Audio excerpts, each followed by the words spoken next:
Hello everybody and welcome to this evening's weekly Old School Q&A. I'm your host Mod Ayiza and I'm joined by the wonderful Mod Arcane. Hello. Mod Kieren. Oi oi. What? And Mod Oasis. Hello gamers. Oh dear, oh dear. All right, before I get into some introductions, let me just get through the announcements as usual. I have a lovely script to read out. I wonder if Sani has done it justice or whether I'm going to make a fool of myself. We'll find out. All right, ! Game update in the chat. This week's game update is now live. Jump in game and check out the latest additions to Gillenor, including Ironmen God Wars instances. Ooh. Soul Wars improvements and more. The ooh I added myself. Use ! Game update to find out more. All right. Next one, ! Soul Wars. Before I go into this, I will just touch on the fact that we will talk about Soul Wars throughout the Q&A. There's a lot of questions that are relating to it, and there's some things that we want to mention. That being said, speaking of it, if you haven't tried out this classic minigame yet, then travel to the Isle of Souls and battle for dominance in this 60v60 game. Collect souls, defend your base, and defeat the enemy avatars to achieve victory. Type ! Soul Wars for the original Soul Wars news post. All right, next one in the list, ! Survey. All right, this one's interesting. We want to hear from you. If you haven't tried, oh no, that's the wrong one. We've mentioned a few times that we've been thinking about an equipment rebalance of sorts. Now that it's the new year, we want to begin things properly. And that starts by learning what you want. So we put together a really short survey asking some pretty top level questions about power creep and rebalancing. So let us know what you think by using ! Survey now and filling that out. We'll also be posting some links to that on social media channels as well as in the news post that will be hopefully coming out tomorrow, which I will move on to and mention later on. Lastly, ! Dupe. Finally, we've put out a small update regarding recent world crashes that happened over the weekend. The investigation is still ongoing, and we'll be sure to update you once it is concluded and any action taken has been enacted. That being said, as always, if you have anything you would like the team or myself to answer, then please at Old School RuneScape with your questions. In that little bit of script, by the way, Sani, you missed out the most important part of asking. It just says, as always, if you have anything you would like the team or myself, then please at. Well, good job I can interpret what you meant. All right. Arcane, how are you doing today? The chat has no idea what you're on about. Well, they will now, okay? And if they don't, then it's fine because we're moving on to the next segment, which is asking how people are, and we'll cover the announcements at the end if you missed it. Yeah, I'm doing good. I've been working hard on combat achievements. That's a project that I've been working on for quite a while now. Been at work this is the second week back since vacation. So getting back into the swing of things, tying up a bunch. Soon I'll be starting on the biggest part of the project, which is actually designing all of the tasks and eventually implementing all of them. So that'll be the part that all the players are interested in, getting tweets and things just to suggest things maybe here and there, either ideas for tasks. Some good, some bad. I remember one which was punch Varrock to death. I'm not sure if that's going to make the list. Who knows? Man. Yeah, there's been a lot of ideas. Fremenix, they're pretty brutal folk out there, pretty hardy. I reckon they could punch Varrock in the head. Why not? Yeah, I'm sure. All right, Kieren, how are you doing, mate? I'm doing grand. It's been a good week. We just had a sprint review meeting today where all the team shows off everything they've been working on over the last sprint, which for this sprint it's been basically since before Christmas. So a whole ton of stuff we saw today, and everything we've been working on looks, to be honest, really damn exciting. So can't wait for you all to get your hands on it. Awesome. And lastly, Oasis, how are you? It's been a while since you've been on the Q&As. I can't remember how long it's been. Yeah, been good. Been working on the Shades of Morton rework, which is due to come out soon, and started work on something really cool. I can't wait to share with the players. Was it in Mike D's roadmap that we posted a couple of months last month, I think. Does anyone know? Maybe. Well, it depends what it is. Might well have been. Yeah. confirm. I think. Okay, well, I don't know what it is, so I can't say, but I don't think it's going to be a problem if you just want to, like, I don't know, mention it anyway. That's part of the fun. Yeah. I just leave them ambiguous. I'm working on something. It is on the roadmap. Yeah. That was so you can talk about it. I'll leave it as that. It's more fun. All right, fair enough then. Well, a little bit of excitement and suspense for you there. Okay, let's go through a few things that we want to show you. Let's get these done at the start of the stream so we can crack on with some questions. You may have seen posted on socials quite recently, actually, an update to a new map for Last Man Standing that Mod West has been working on. Cue the image. Already done.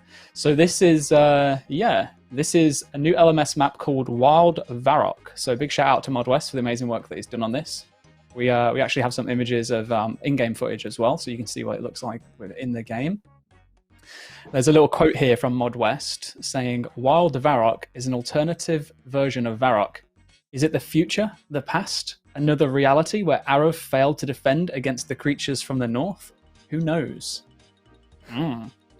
So yeah, have any thoughts or kind of like feedback regarding the images that you've seen in the map in general? Head on over to either at Old School RS or at JagX West, I believe, and get involved in the threads there and let us know. It looks really cool, and we were going through it in the sprint review today. And even just that map image, I just love looking at those kind of like new maps that get created, whether they're community or like internal. I think they're just so cool.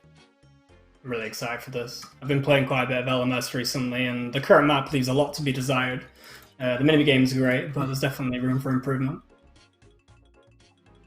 Yeah, for sure. I know that there's some other things that there's like a few members in the team that want to do some other pieces of work. I'm not going to say too much because I don't want to spoil it, but I'm sure that in the near future we'll have a lot to share in regards to our plans with Last Man Standing and other areas of the game too. So yeah, that is Wild Varrock, coming to an update near you soon. Moving on to some user-generated content now, if we can cue the first image. And this is a RuneScape sign made with lasers by Medieval Narwhal. This looks pretty cool. Oh yeah, I once was interested in getting a laser machine, and then I realized how difficult they are to like configure and stuff, so I just didn't. But hey, I don't need to now because I can just look at other people doing stuff instead. That's all you need. This is and my it looks great. house. So that's pretty awesome. I like that a lot. We move on to the second image now. And this is my Trailblazer group created by Chili Monster 1. This one's really cool. It gives me kind of like D&D vibes, really, when I'm looking at it. Like, imagine like a really epic party. But, you know me, I'm a massive sucker for fan art, so... So much detail. It's crazy. There's a guy with a spoon and like a little Tuscal Zuck behind him in the bottom right. It's one of those where, like, the more you look at it, it just gets better. Yeah. All right, if we move into the next one, we shared this one recently, actually, I think, off our Twitter account. And this is the Playing RuneScape for the First Time by Jesse Martin. I really love just the general art style of this one. I think it just captures it brilliantly. Oh, man. Yeah, that's really cool. I love that. It's something different than what we've ever seen before, I think. Yeah. It absolutely popped off on the 2007 Scape Reddit. I think it like reached over 16,000 upvotes or something, so up there in the top voted posts of the Reddit history. It was pretty cool. So props to the work being done there. And then the last image is titled Nomad by Legend Arts. Ooh. That's scary. That is proper scary. Version. Look at that. I mean, look at that little transition as well. Kieran's just getting more excited over the transitions than the image now. I don't think we've ever seen a bad piece of work from Legend Arts before. Very consistent, high quality work. Big fan. Cool. I think that's all of the content that we wanted to cover for now, so we can just jump straight into the questions. So the first one comes in from King Adam Mate, and it says, "It seems you guys are quite interested in addressing game design issues and trying to address boosting at Soul Wars. Has there been any discussion about a longer term plan on how to address boosting content since this will surely come up in the future? I mean, boosting happens, and for some things it's very hard to prevent. I do think we do an okay job around clamping down on it when we do find that it's a problem. There's various instances in the past that we've had to change or update content because of boosting effectively ruining it. There's going to be an update next week as well for Star Wars to address this issue as well. In terms of how having a longer term plan on how to address boosting content, since it might happen in the future, like, you're completely correct. It probably will happen in the future, and we'll have to address it just one by one, content by content, and clamp down on it where we can. There's not really something different we can do about it apart from just be more on top of it. No, thanks for that. I guess it's probably a good time to just mention something in regards to the changes we're making next week to address the boosting and the imbalance of teams. We did mention in the news post that we're looking at making it so there's a new lobby system that puts everyone into a particular area. Rather than having 2 waiting rooms, it's just one, and then it will essentially randomly create a team and try and balance it out, I believe, based off combat levels. But there's been a lot of discussion over the last few days regarding the implementation, how that might negatively impact certain people that participate in Star Wars in a certain way.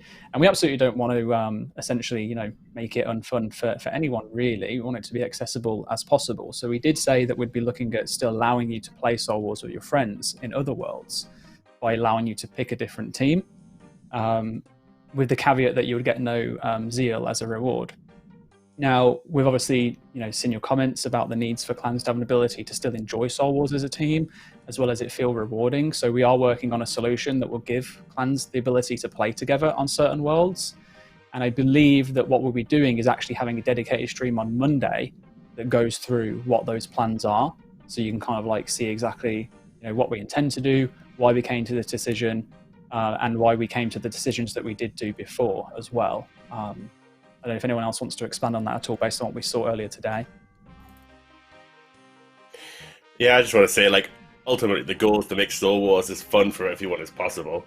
And how it's currently being played, I don't think is that fun. It's just essentially just farming the points. And not as efficiently as it would be in proper games either, and I add as well. Because it's something we've been monitoring. We've been monitoring how many zeal people are getting per game. We've been watching how it's been played. And so, yeah, we'll dive deeper into it on Monday, because I think it'd be great to show you what we're planning and talk about it in more depth. But I know it's not necessarily the end either, right? This is going to be maybe a bit longer, more changes to be made in the future, balancing the game and getting it right. But yeah, that's really our goal. For sure. And I know there was a lot of people that were feeling like we were just ignoring one side of feedback and prioritizing the other. And it absolutely, at times does come across that way, but it's more just that, until we've got plans that we can actually talk about, it's very difficult to say what they are. But we are working on it. We're well aware of the concerns, and hopefully Monday we'll address those. So next question comes in from Burke the Brick, who asks, would you consider making food and potions either appear in the gravestone or drop under the gravestone if a player dies in an instance, rather than just disappearing as I believe it functions now? So this was brought up this morning in our weekly game update review, so where we go through all the feedback that you guys raised out on socials and stuff and regarding the update. And this was brought up, I think, on a Twitter post, where effectively, because Ironmen have these shared instances now, if they die in there, their gravestone will be teleported outside the room as per norm, but any food would be dropped where they died, and where they died was in an instance, and then the instance will most likely close, and then they'll lose all of their food. I think this also includes things like purple sweets. Purple sweets is used at Bandos to do some very efficient methods where you take either range attacks if he does actually do the range attack.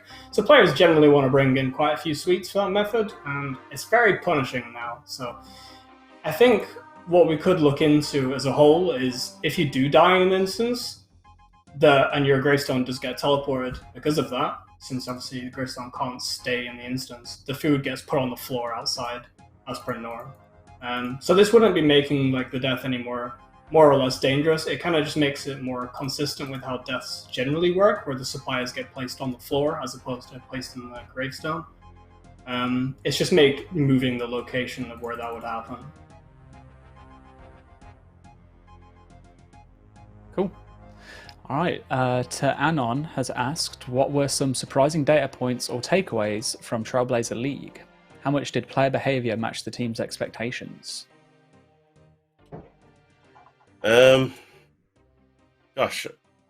you know what? What really shocks me is how many people went for last recall. No, I'm kidding. Of course, everyone was going for last recall. I'm trying to think what surprised me. I don't know. Do you have anything, Arcane, that jumps to your mind? I mean, I didn't really do much like a game design analysis since I wasn't really on the project. I mainly enjoyed it as a player, not a developer of the sorts. So I didn't do any of the design for the system in general. So in terms of how much player behavior matched the expectations, I don't really know. Obviously, the goal was to have all of the relics fairly equal pick rate, right? And we did see some relics that were very, very popular ones. So there's clearly last recall was.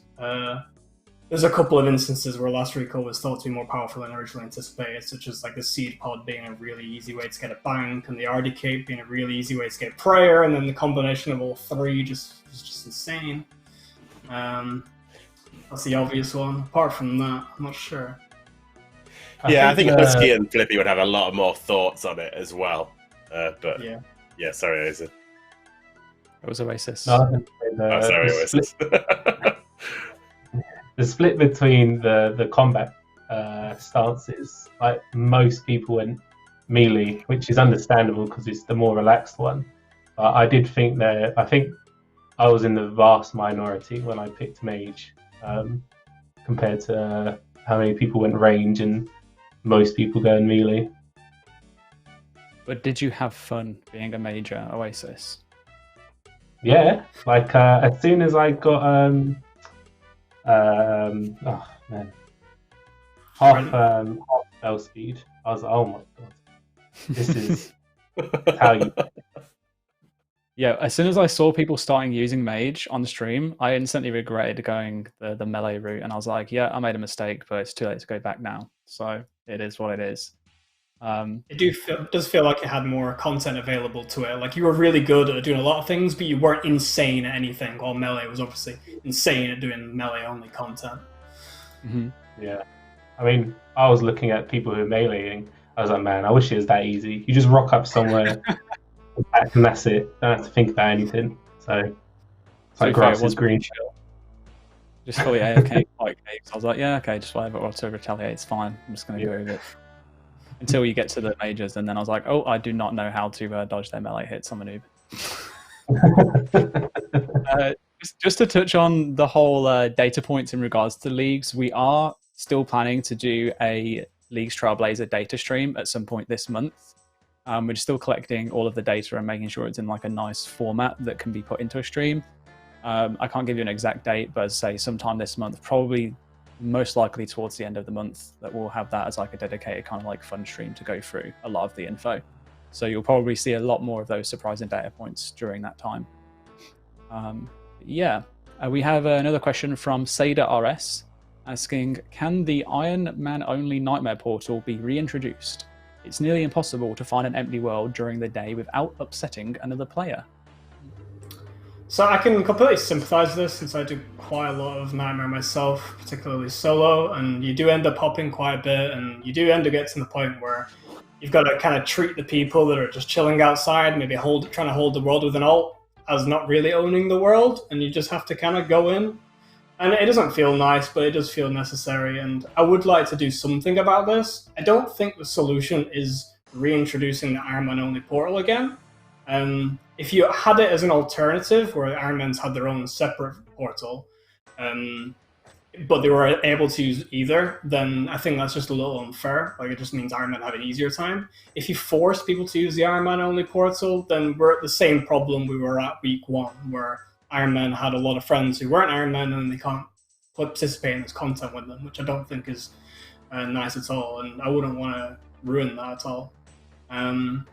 What I think could be done, though, regarding this, is obviously, like, theoretically more worlds get added over time. Like, we've got a couple with the League, so there are a lot of those being taken down now.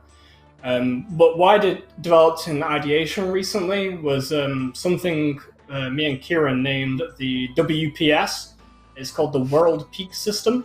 And this is effectively a UI that you would have when you go to certain pieces of content like Nightmare or God Wars or anything like this, and you would be able to pull up a UI which it would tell you which worlds are free. So you wouldn't need to hop between 300 worlds or however many we have right now. You would be able to just open this interface and it would tell you like this world is vacant, this world is vacant, this world is vacant. So that just skips that entire process immediately.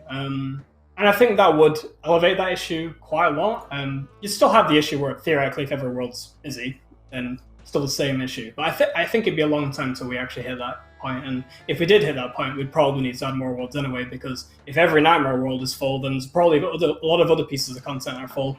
And if every world's at 1,000 capacity, we all know how bad that they can get. So that's a theoretical solution to that that's been partially ideated right now. Other solutions are potentially returning, what was it called? The challenge mode version of Nightmare of Ashihammer. It had a certain Vasani's Nightmare. Vasani's Nightmare, yeah. We could return that in some form. Maybe not the exact same form, but that was a solo-only version of Nightmare that was a lot more difficult, but had the same drop rates.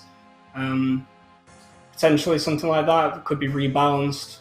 Could have shorter fights, but lower drop rates, so the hours to get the drops would be the same as they are now, but you'd be able to do more kills an hour theoretically. Things like that. Things could be done without just reintroducing the Ironman portal, etc. I think one of the other problems with Nightmare in particular is obviously the large bank time means you're so likely to lose your world whilst you bank. I mean, it's obviously less of a problem in teams if people are banking potentially at different times and whatnot, but yeah, I see that as really something that's not easy to resolve. That part's not easy to solve.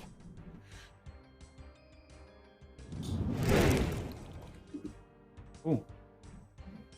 Oh. And there's a picture of Arcane's quick mock-up of the world pieces. I haven't even finished myself yet. Don't judge the UI. It's completely work in progress. Why are you showing this? I didn't give consent. So, quick. Yeah, this is a quick mock-up of the system Arcane was talking about. To sort of like, okay, we're at General Grado. We need to find an empty world. Whip open the world peak system, and suddenly you can go for a world list and find empty worlds. And obviously this is super early on, and really what we end up looking at is like filters, so you can easily filter to like the empty worlds and things like that. So yeah, it's an idea. Anyway, I know you've don't been know why speaking it's a about Canadian flag and a Finland flag, given we don't have Canadian and Finnish worlds, but we just have those flags in our icons set for some reason. Ah, okay. Weren't the other worlds technically not in those locations anyway in the past? They were just like fake that they were. It was just like a flag. Yeah, those worlds are like fake right there. Yeah. Okay. All right. Well, that's cool. I know you've been wanting that for a while now, Kieren, or wanting to work on it for a while. So it'd be cool to see more of that progress. And yeah. All right. Hopefully that answered the question for you then, Seda. We have a question coming in from Relician1. Why don't God Wars Dungeon Bloodvelds have superior versions aside from the potential difference in monster IDs/models? Would there be a chance that they could get superior versions? I don't know why they don't. I'm not sure if Kieren knows, since he would have been around when superiors were implemented in the first place. I did the implementation originally, and I think it was just because there's obviously the Bloodvelds in God Wars are different color and everything, like a different model, and so the big version we got, which originally wasn't even the models we got in now, was just enlarged version. So to be honest, we could have probably done it. I think the reason why we didn't is because people generally aren't slaying them there, and I thought, well, there's no need. But to be honest, it's a pretty rubbish reason. I think we could entirely include it. I mean, you disagree? I think there's not a strong enough reason to say we shouldn't add it. I mean, I think it probably was true back then, where people weren't really killing them in the God Wars dungeon, at least for the purpose. But now with like Konar added and stuff, and wilderness tasks, like there's more of an incentive to kill them. So I think it makes sense. We need like a red version of the thick veld that is The this thick superior. build. Terrifying sight. Well, that sounds like something that we can at least add into our backlog for a future poll that we'll be able to put out. Cool. So Smithsonian OSRS asks, can you add an interface to Soul Wars under the minigame tab that lists the multiple ways you can earn points and how many you've earned in a current game? Okay, so whilst there's nothing technically stopping us, right now our thoughts on this is that we don't want to show you how many points you've earned so far. It's sort of intentional, as it's to try and avoid it from being easy to just farm the specific activity that'll get you the most zeal. Now, I know that doesn't sound ideal. You want to know exactly what to do, but what I will say is, like, essentially all actions in game contribute zeal, but the actions that heavily benefit your team most will give you the most zeal. So that's how I describe it. But yeah, we don't want to intentionally give you all the details because we don't want it to be exactly gameable. We want it to try and represent what a good team looks like, and the better you do in the game, the more points you get. That's the idea anyway. Interesting. What about when players have figured out what gets the best zeal anyway? And just gating the information doesn't prove any benefit apart from hindering lower players. If things develop that way and people really get to a point where they are doing that, then yeah. I mean, I'm with no issue about talking about it at that point, but we'll see. I'm not against it. I mean, we have the core idea. We have it in pest control, right? You see your, you see your damage or whatever. I can't remember exactly how pest control displays it, but just something. Just a bar that shows goes you. up, yeah. But yeah, so I'm not entirely against it in principle. It's just mainly that we don't want to completely expose. Okay, do this specific one activity a lot, and you'll get more zeal than contributing to your game completing. Obviously, we've tried to balance it appropriately, but it's hard to get it precisely spot on. So that's why it is as it is. Okay, fair enough. Thank you for that. The next question from Eggbrow is, can we expect any more changes to Soul Wars in the future? It feels like there has been a lot of recent feedback unaddressed / not included. I think we kind of covered this at the start of the stream, but a few questions ago, sorry. For those of you that may have missed it and are just joining us now, essentially we have seen a lot of comments, especially around the need for clans to have an ability to still enjoy Soul Wars as a team. We are working on a solution, and the current plan is that we'll look to do a dedicated stream on Monday that is entirely focused on Soul Wars, showing you the kind of like new changes that we want to make, why we're going to make them, how we got to come to those decisions, and some of the decisions that we made in the past as well. So yeah, we are definitely still looking to add more updates or do more changes for Soul Wars. We've also got, I'll just tell you now, there's going to be a poll blog released tomorrow, which will be around, it will be the Poll 74 Game Improvements blog. There's a whole host of stuff in there. It has a particular theme around the collection log, but we're also using the opportunity to basically poll anything else that we have the chance to now, because obviously, you know, when a poll is live in game, we can only run one at a time. So there'll be a load of other pieces of content in there that we'll be looking to question you about. There's a few kind of like additions to Soul Wars in terms of rewards, and we are still looking for additional rewards for Soul Wars that we can then include in future polls and such. So most definitely is going to be there. Now that I've mentioned that, I'm sorry to the rest of the guests on the stream. I'm just going to use this moment to steal the light for a moment. Something that I want to bring up, because I think it is important to let you know in advance, that tomorrow you will notice a question in the blog that is specific to PvP. So I believe in the fishing skill boss Temporos, Temporos the fishing skill boss blog, we had a question in there that was targeted to Ultimate Ironmen, and only Ultimate Ironmen could vote in that poll. And that went down really well. We received pretty much zero negativity from what I could see. The Ultimate Ironmen community were really grateful for that we included them. And as a proof of concept, we showed that we could poll specific questions to specific communities where those questions impacted them and them only. So in tomorrow's poll blog, you will see that there's a question to include the Vestas Longsword to be able to use on PvP worlds. And the people that can vote on that question, at the moment, the plan is that it will only be available to players that have participated recently in PvP worlds and obtained kills in PvP worlds. If you plan on going ahead and doing that now, over the next few days, you won't be able to vote in this poll because we've already taken the data as of yesterday's game update.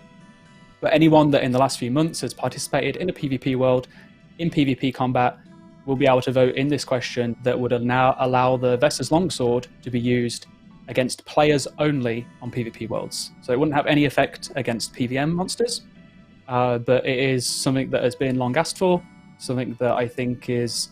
We've been very cautious about approaching this in the past because there's always a lot of PvP updates that are very specific to PvPers, but they have crossover to other areas of the game, and the honest thing is that I feel that, personally anyway, if there is going to be crossover where it can impact other areas like, PVM or skilling or just general kind of other players, then it's not really something that you can target just to PvPers. But this one, I don't see absolutely any reason at all why we wouldn't be able to say this is just for PvPers. If you're not interested in PvPing on a PvP world, then you're probably not going to be doing PvP on a PvP world, right? So yeah, that will be in there. There'll be the opportunity to obviously provide feedback and such. The poll itself won't go live until next week. We'll do the typical, put the blog out, get some feedback and stuff, and then go from there. But that's it. Hopefully that explains it enough. We'll talk about it a little bit in the blog as well. But yeah. We'll move on to the next question. And again, sorry for taking that little segment, but I wanted to get it out. Atlantis OSRS asks, can Castle Wars please get a pet too? Oof. Introduce new tickets that scale on wins, flag captions and kills for a crate, while still getting tickets on the side. Also, if Soul Wars gets a one portal world, could Castle Wars get one as well?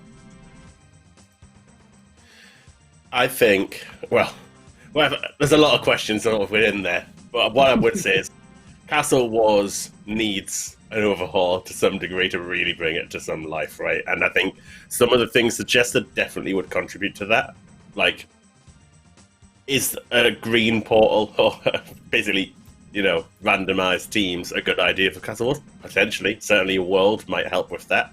A pet, I think that's controversial. I think there's issues with going back and adding one later when people have already obviously played Castle Wars already, potentially as well.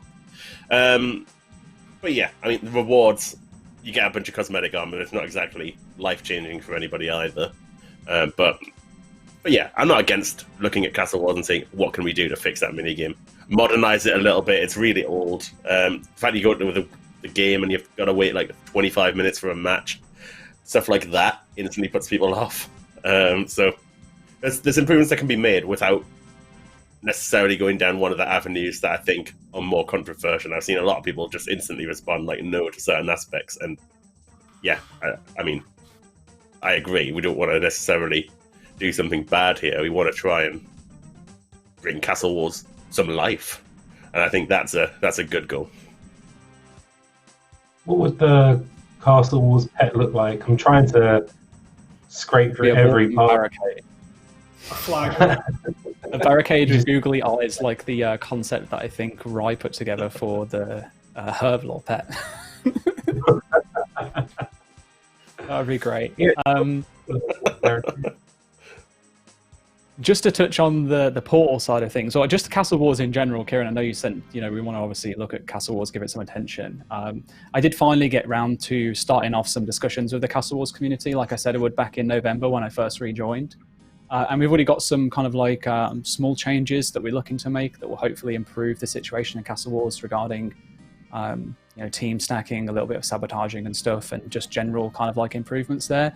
So it's definitely on our agenda and definitely something that we want to keep continuing to focus on. We're going to be having a lot of focus calls with the competitive Clan Wars community especially, to try and like get a bit better understanding than what we have from text conversations and such. But yeah, one of the things that did come up was the potential of a themed world with a green portal, as opposed to picking teams and then still allowing players to choose in other worlds to pick their team. So I think it's something that I would like as well, and if it's something we can offer, then sure, why not? Sorry if I sound a little bit shaky as well. By the way, I'm absolutely freezing cold, and it's a bit awkward for me to go and get a coat now. So all that heating.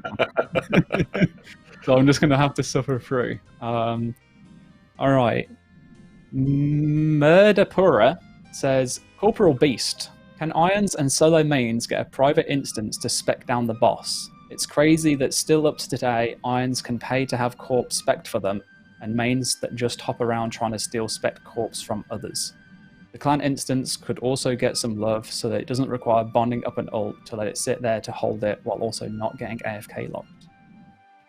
So this is this opens up a really big question, and something that I put out a tweet yesterday or the day before around like Ironman integrity, and this kind of breaches into it a bit. So the whole like Ironman paying people to have corp spec down for them. So this comes down to Ironman having certain pieces of content that they can alt in some way, shape, or form. And whether you're playing that alt or someone else is playing that alt, that's a whole different topic. That's account services. That's something that we're still investigating. We still want to do something about it. Exactly what we're going to do about it is still up for debate, but promise me that things are moving. It isn't at a standstill, and I know it's taking a long time. But yeah, account services are being worked on. As a content side though, where it comes down to certain pieces of content like Corporal Beast or some Slayer monsters or a Nightmare, where you're able to ult them, we can stop all of that content side. And it's a question because the content's been out for a long time, and this is why I put out a tweet yesterday effectively saying, is it too late or not? So Corp has obviously been out for a very long time. Nightmare has not been out for as long. Some Slayer monsters where people have got hundreds of hours of Slayer XP saved already because of ulting. In a sense, it is too late, right? Where people have already gained a very high KC advantage of some bosses, or hundreds of hours and thousands of it, or hundreds of millions of XP doing Slayer or any other skills. And for those players, it is too late, because we're not going to revert XP or anything like that. I don't think that means it's too late for the game as a whole, though, to go back and fix these things. I do think if we did fix all these ulting and things that are moral, so to say, for Ironman, where they can use other accounts and benefit from other accounts, I do think in the future, in years in the future, the game would end up looking better because of it. The integrity would restore. We'd be more careful about content being released in the future. I do think we should be more proactive on fixing these issues instead of waiting for it to eventually become a large enough problem that we need to address.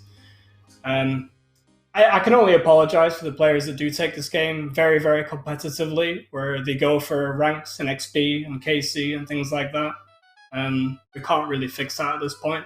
I do think if we fix these issues going forward, it will make the game look better in years to come.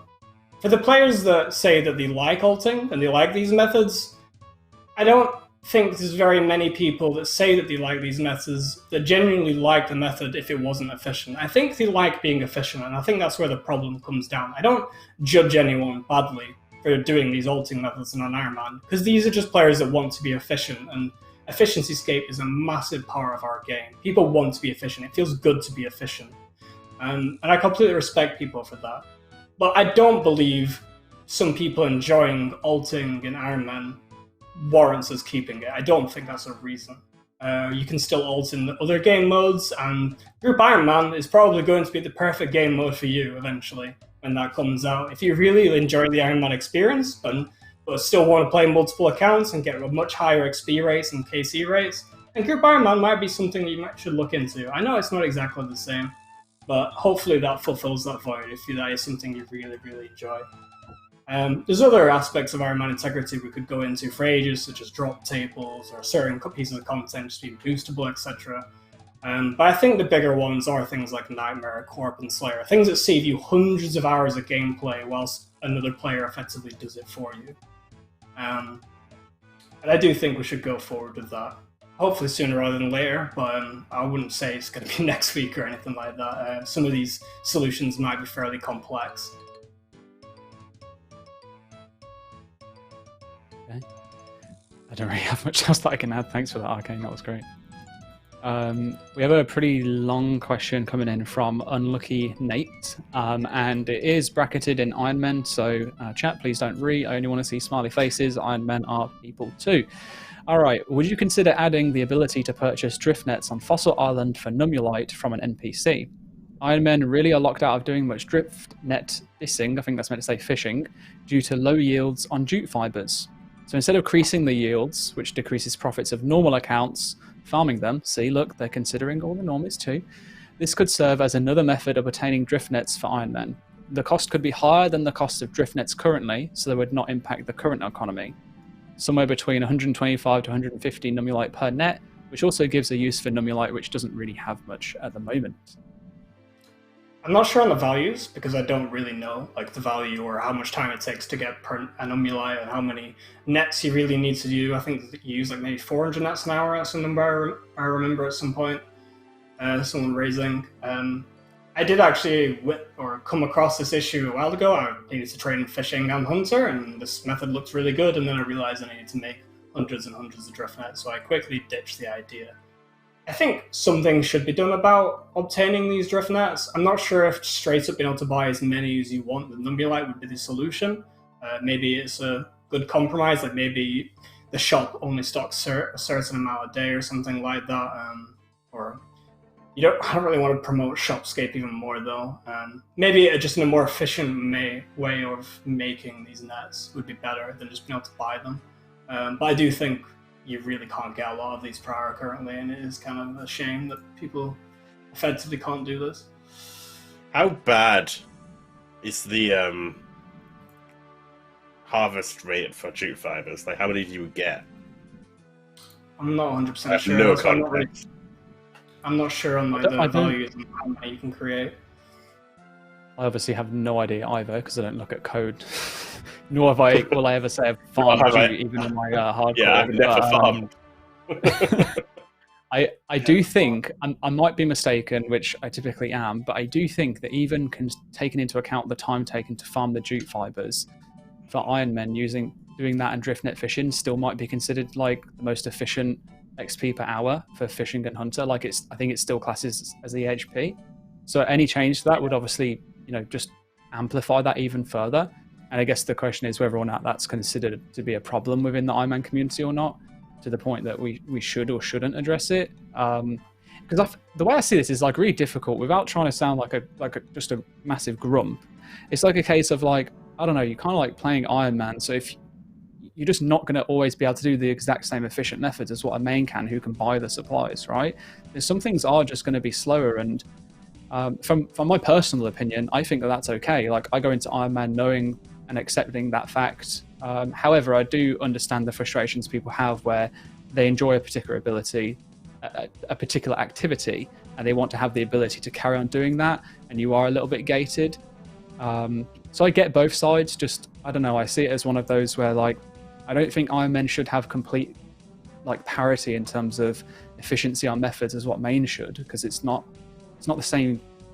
It's just not the same game, it's not the same game mode. It's two different. To some degree, that's where the fun comes from, right? You have to go and do activities you wouldn't normally do on a main to get items. But yeah, it's definitely a balance you want to get right. I mean, people in the chat are sort of saying you get like maybe up to 100 jutes per farm run, which is 50 nets. I don't know how fast you go through drift nets, but like 50 sounds like a decent amount per farm run. Apparently you're using 100 an hour. I'm not sure how many hot patches we have, so if that's per patch, and then maybe you can do a couple of patches. I think there's definitely more than one patch. There's 4 patches. So if you get 100 per thing, then you can do 4. 100 per run. 100 per run. 100 per entire run. Yeah, so you bank yeah. You get a better harvest the higher level you are, I think, as well. So maybe something could be looked into about it, but I wouldn't want to just put a shop in where you could just buy and skip this completely, and then the EHP just becomes crazy. But maybe I do think for it's, for sure. I think for what it's worth as well, not to put down Unlucky Nate, there was a lot of thought that went into that and consideration for trying to not impact the economy and such. So thank you for a good suggestion, at least, even if it was something that is something that we need to consider a little bit more. Next question from Runner5678 says Ectoplasmator. Plasmator? How do we pronounce that? Does anyone know? think The you did a pretty good job. Ectoplasmator? All right. Well, it's that from now on. Okay, this is canon. Anonymous Panda, can you click off so I can see the? Thank you. Are you considering buffing this item or nah? Doing some back of napkin math, you could buff the XP 10 times and it would still not be worth the time it takes to get. Great Not question. everything needs to be efficient, right? Like not every item like this, where it's like the construction outfit or the fishing outfit or whatever, it needs to be efficient hour-wise to obtain. But it's like an alternative and a nice benefit. So if you enjoy Soul Wars and you get a lot of points, then you could get this and effectively get some free prayer XP. But I don't think the goal of this item is to be the efficient way to level prayer or anything. No, I think having it though is still considered efficient compared to not having it, and I'm pretty sure it doesn't take that many games to actually get the Ectoplasmator. I think it's efficient for like no Slayer or something. Otherwise, it's like not worth it. So for most people, you're not gonna care. But long term, it is. However, with Hole 74, we are looking to make a slight change in preparation for the upcoming A Kingdom Divided quest, which will bring demonic ash into the game.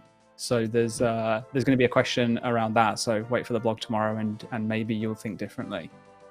It's not a massive buff; it's just extra utility to help with those ashes when they come into the game. So cool. All right, that is the questions that we've gathered. So let's have a look at some other questions that we have from the past.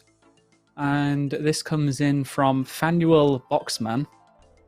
We can adopt kittens as much as we want. When will we have an option to adopt dogs? That poor thing in Varrock could use some love, and I would love to take him along on my adventures. I think this one has I added the ability to pet it in the Christmas event, so it's been around for a year. We've definitely talked about it. I think when Gertrude's cat was added, there were no pets in Old School, and now there's loads of pets in Old School, and it's kind of like, me included, probably quite a few people, if we put in a dog pet that you get for free basically from doing a quest, I would probably find like a German Shepherd dog pet cooler than like most other pets, to be honest, because it'd be a lot cuter. So it's like you're giving away one of possibly the best pets in the game for free. So there's definitely like some conflict there of like if it's the best idea, even though it would be all. Well, so Just get the Bloodhound, lol. how would be? Well, the hell puppy, yeah. Help us, yeah. I think what we should do, expand the Gertrude lore, because Gertrude, who was in her family? What if she had a sibling called Bertrude, and Bertrude is a dog person, and All right, let's just call it there. Please close the fight stream. Let's all go. the time. They fight all the time, and they hate each other. Like, it's pure hatred. Bertrude is going to have a quest called Bertrude's Dog. Unsurprisingly, perhaps. Wow, how creative. And we will add the ability to get a pet dog, just like the pet kittens, and it's broadly the same. All right, you but don't feed them fish. You What do you feed trade it them. in for? And you can trade them in for 100. I don't know. Is it 100 deference you get for the cat? 200 blood runes. You get- Yeah, 200 blood runes or something instead, like that. I think that's Finally, rare. we don't Maybe need- go to like Then we don't need maybe blood go to, packs. Mauritania. Some weirdo in Mauritania wants your dogs for blood runes. To be honest, though, as much as Budget it around the back of the pub. copy paste, just as complete copy paste, I don't even hate it because I think it's a cool way to just add dogs into the game, and it's a bit of silly humor about how Bertrude and Gertrude hate each other because one of them's a cat person and one of them's a dog person. I'm never going on to other topic questions again. I'm dragging the other ones out. Starting by Kieren. All right, well, that's Kieran's next ideation. You'll see that in a gazette coming up near you, I'm sure. I'm great. I'm sure that Mod Mike D is going to have fun talking about that one for you all. All right, the next one. Question coming in from, I never know how this name's pronounced, but I see it all the time. It's like Stevenen. It's like Steven? Steeton? Anyway, STE7EN. Please tell me on Twitter. I see you around all the time. How do I pronounce your name? Can we get some consistency around what bosses can and cannot be killed in a group? I do not really see the difference between something like Corp and something like Nightmare when it comes to Ironmen. Why can't Irons kill Corp in a team, yet can do Nightmare, for example? I think it's just because Corp's always been like that, so it'd be retroactively updating the boss. The drop tables are very, very different as well. Like Nightmare gives drops to everyone, and gives everyone a chance to drop, assuming you've done enough contribution. Corp's just one drop to whoever's done the most. So it would need a drop table revamp as well, and I'm not sure you guys really want that.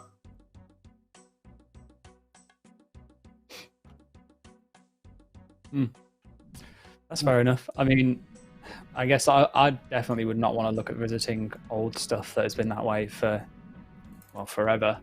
But I think we've been pretty consistent with new updates, right? Yeah.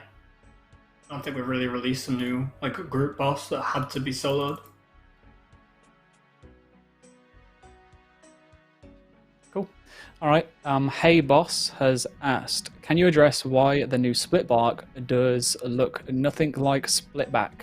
And why do you use the name Splitbark on it when it does not resemble Splitbark in any way whatsoever? So the original concept for Bloodbark and Swampbark came from a player suggestion, and that's what we pitched as this is what we want Splitbark, Swampbark and Bloodbark to look like, and that's what players kind of voted on. I can understand why people want it to just be like a green version of the original, but it's a really good chance to kind of update it and bring some new life to the design. Also, the history behind Swampbark and Bloodbark differs to Splitbark, as you'll find out when the Shades of Morton update comes out. We've got some lore to explain where they've come from, and I'm kind of personally in the camp that's I know it's legacy content. We can't update such an iconic piece of armor, but it'd be really cool if we could update Splitbark to kind of match this new armor. That's kind of personally where I sit.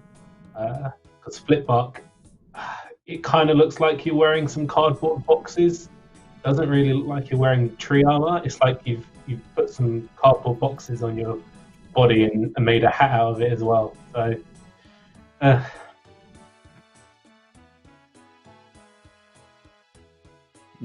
I don't know. It's a difficult one because I really love the new designs, but I also do obviously have sentiment towards the original Splitbark. But that's why I'm glad the original Splitbark's staying the way it is, and I think the new armor is cool. Okay, I guess we'll move on. No other comments. All right. Runner5678 has asked, is buffing / revisiting Crystal Armour still on the table? League's brought it back to the forefront with people using it at Zora, Theatre of Blood, Inferno. I'm personally a huge fan of the design and wish it was more useful. It's currently difficult to obtain and maintain. Yes. Next question. Cool. Thank you. Duncole Man has asked, when are rare fossils going to have more important use? David on the bottom floor of Varrock Museum has been saying hold on to them because they'll be very valuable in the future for 3 years now. True. I think that line of dialogue was written when, it was obviously written when they first came out. And I think the plan there was to take, I don't know her name anymore, I forgot it. Maz, that's it. She had an original plan you could take all these fossils and you could build your own boss pretty much out of the fossils. Like you can build different parts.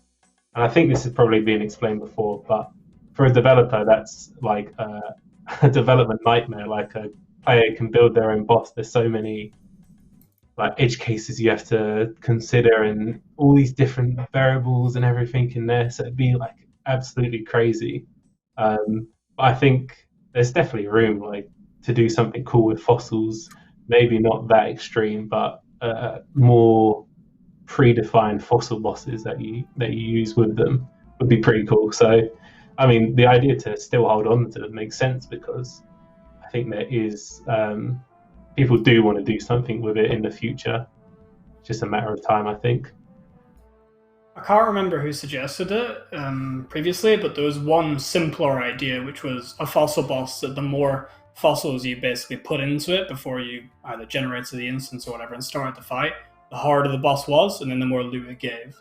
And it like scaled a lot. So killing the boss with 2 fossils put into it would give more loot than killing it twice with 1 fossil put into it, etc. So the difficulty gets like exponentially harder. But then it's like, that's such a cool concept that do we really want to lock that behind fossils? I'm not sure. Like just as a boss mechanic in general. I thought it was an interesting idea.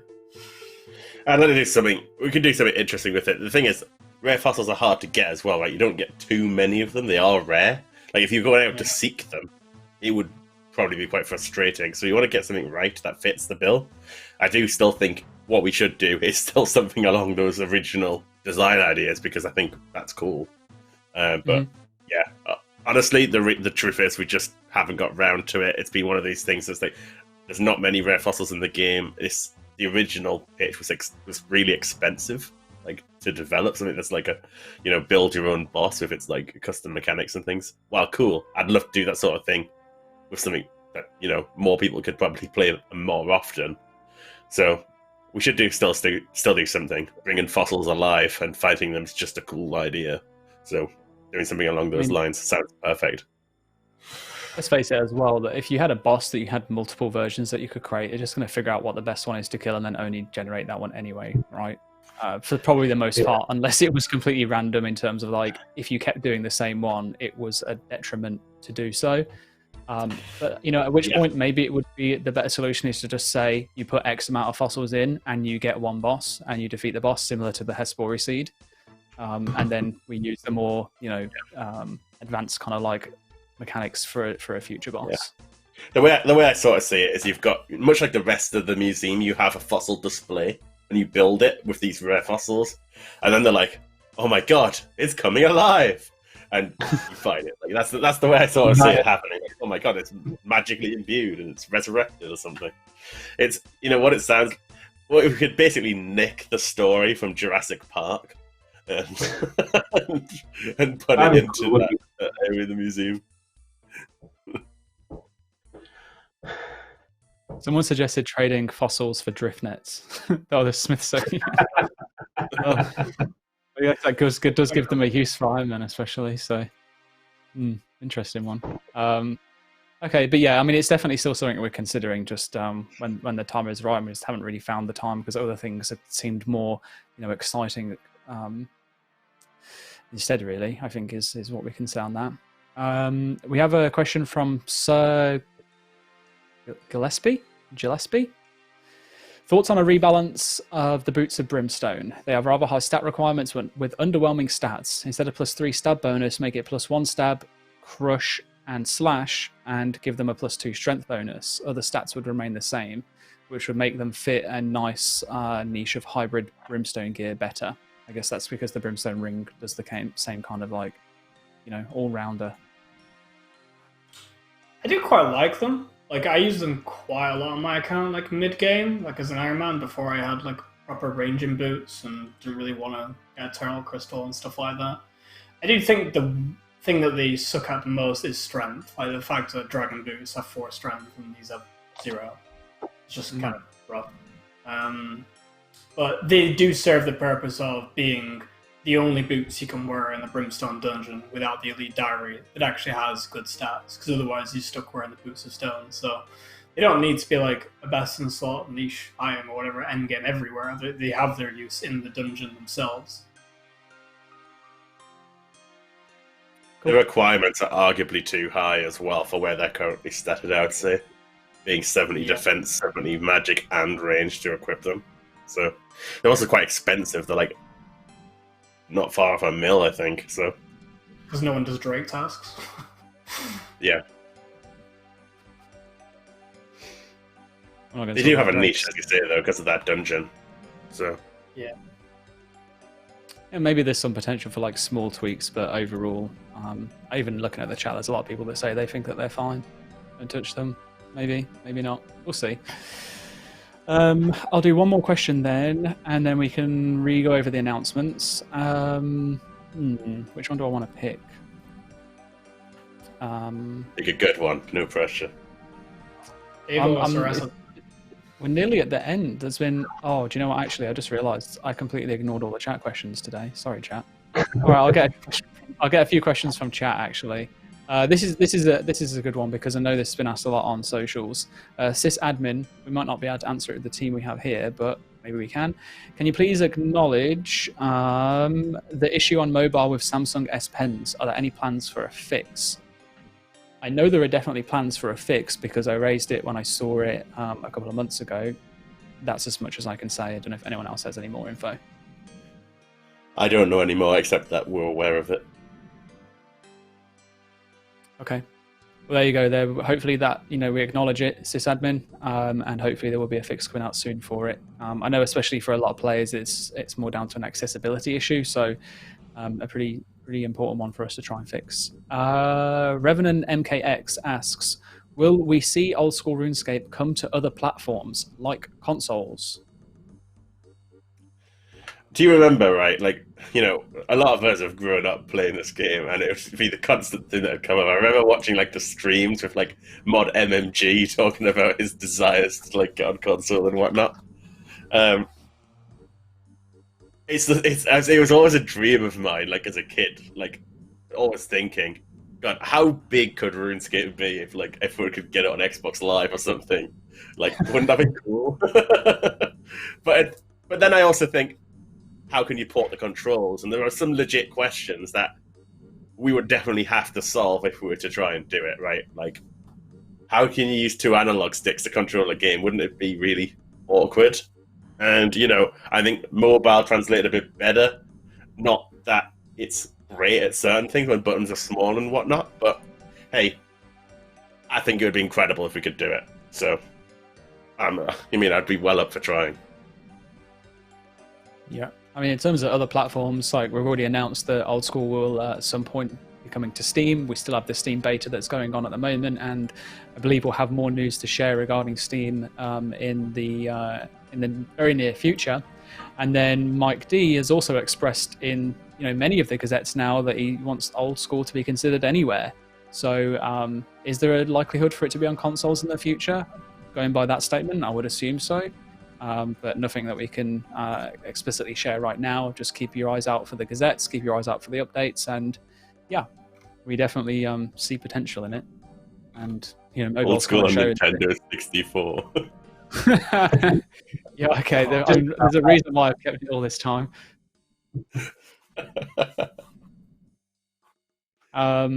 There's a few people that I keep seeing spamming the same things in chat about Clan Wars update and Group Ironman. We don't have anything new to share regarding those at the moment, but the Clan Wars system is being worked on by Mod Ash. I believe he gave a very quick update on that last Q&A that he was on. So, yep, nothing new. It's in progress. It'll be coming later this year. Okay. Spin Echo OSRS saw Mod Arcane asking about Ironman integrity on Twitter the other day. Are you guys planning on making integrity changes to the game mode? Potentially, yeah. We covered it earlier, where there's certain methods, such as alting at Corp and Nightmare and some Slayer things, that we could stop. We can change, and we can prevent that. And I'd like to go ahead with it, personally. We'll have to see what the entire team thinks, and it'll be a matter of priority when we actually get it out, hopefully sooner rather than later. But I do have a list of things that could be fixed with Ironman game mode where there's potential integrity issues. Cool, thank you. And then I'll take this last question from Jake the Jackal, who has said, recently I've gotten a few friends into Old School RuneScape and they found that the early game is a little boring. Whilst it passes rather quickly, there's basically only barrows as a low-level PVM activity. The others like Obor are sporadic and the keys need to be farmed. Is there a space for the team to introduce another low-level boss for new players that can be fought whenever they want? I think there is room. There is definitely room. And to be honest, looking back on Obor and Bryophyter now, we got Seracnus, that's true. Chat's pointing out. I regret that we did the key system for Obor and Bryophyter the way we did. Because, firstly, that's not generally how higher level Slayer monsters work. Not that Fire Giants and not that Hill Giants and Moss Giants are technically Slayer creatures in the same sense as like Cerberus and Hellhounds. Although Hellhounds aren't really a Slayer creature either, now that I make that point. The way that you've got to kill so many Hill Giants to get every single key, you just don't fight it enough. You don't kill enough Hill Giants as a mid-level account, really, unless you're specifically grinding for it. And not only that, but I think, particularly the free-to-play element, it's really hard to kill in free-to-play, a regular free-to-play level account. There are a couple of things like that. I don't have anything against Obor and Bryophyter existing, because I think it's a cool concept. But I think the key mechanism was the mistake there. Certainly, if we were to try and expand that to the whole like Fire Giant and Ice Giant bosses, maybe you do them as one and you have like the Fire and Ice to come together. That'd be cool. Maybe we want to do something different. But then you think of the other low level bosses in game, like sure, cool, we got Seracnus now. But then you look at like Giant Mole, even King Black Dragon, things that are a little lower end. They're so old, you know. Giant Mole is basically awful until you get the Fally Shield. Let's be honest, Fally Shield plus even Varrocks to have a decent chance at killing it without getting annoyed. And KBD, obviously you got to run through the wilderness to get there. There's all those aspects. It's a bit higher level than really I think we're talking here. And KQ again as an older boss, you got to be pretty darn high level to actually have a decent time at KQ. I mean, you don't get many kills per trip even on a decent account. I think there's quite a lot of space to try and bridge that gap. You know, I think bosses like Grotesque Guardians, I mean, as much as there's problems with Grotesque Guardians that people point out, it does do more for lower level players to start getting in. Even that, I think, is still above where we're talking here could sit. Something more like Ache into Barrows, which is at that sort of tier, but offers more like some of the more modern things we're capable of doing now. That would be cool. I would say Temporos kind of fills that niche, right? Whilst Wintertodd kind of feels like a skilling boss and it doesn't really feel like a PVM encounter, Temporos, from what I've seen already, does definitely feel like more of a PVM encounter. So hopefully that'll kind of fill that void somewhat. Yeah, that was the point I was going to make as well. And interesting, a question actually. You said about, Barrows is there and more content like Barrows. If you think about Barrows and the reward value of stuff that comes from Barrows compared to how accessible and easy it is, do we think that something like that would ever pass in this day and age of the RuneScape player base? Because when you look at some of the other things, I have the feeling that a lot of people will turn around and say, wait, that is way too many rewards for such low level content. I know that Barrows is pretty cheap in certain areas now, but some of the pieces are still, up there in terms of gear that you aspire to get to in your journey to progress in. What would you give a Barrows? There's a chance. Yeah. And there's a chance that it would pass like it was. I mean, if we were back then, best gear back then, there weren't any tier 70 stuff, right? It was the addition of the next tier, and it all came out with one piece of content broadly. That's the other problem that we do have actually filling that space. Like if we're to add another boss that's available to people in their level 60, 70 combat range, what is it? Not only what is it though, we can answer that bit more easily, but second, what does it give you? Why are you killing it? What's going to stop high level players waltzing in and crashing the price of it so it's pointless for a level 60, 70 to do it? Not putting a pet on it. Those are not putting a pet on it could definitely help. That Seracnus, I think, had that element that affected it. But yeah, that's sort of where we're looking. I think we got to try and do more to start bridging the gap between okay, as a combat system at the low end it's super AFK. You click something, you wait, something dies. You got your laid back combat gameplay, and at the top end, obviously, we could push people more. You get your lean forward combat gameplay. You're paying more attention. You've got to be precise with where you stand, where you move, what attacks you use. Things that can help bridge that gap are great for players who are at those levels, but also great because it gets more players heading towards being able to play raids down the line and all those top end pieces too. So I know in the past and a lot of when we brought up the idea of like entry mode Theatre of Blood, there was a lot of like discontent towards it, but with the like I just see it as a really good solution to that kind of problem, is that there are two different versions of a boss, a scaled down version that's more accessible to lower levels that maybe has a cap, and like after a certain combat level you can't enter this room anymore. It'd have to be thematically fitting, of course, but then you would then still be able to introduce bosses that are aimed towards higher level players, that have these higher mechanics, that give the rewards that high level players want, like a pet. And then the lesser versions of them are more accessible. It gives players a chance to learn how to, like figure out their mechanics, get introduced to PVM, and then when they're high enough level, they can then go and take on the normal version. But it is a very contentious kind of like concept, having an easy mode or an entry mode to something. I'm not talking about raids in this particular instance, but like, guys, if you're in chat wondering, that one we've never revisited since, for good reason.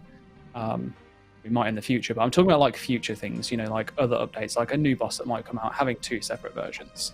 Maybe that's a solution that we could explore more. More scaling involved in the right places and whatnot.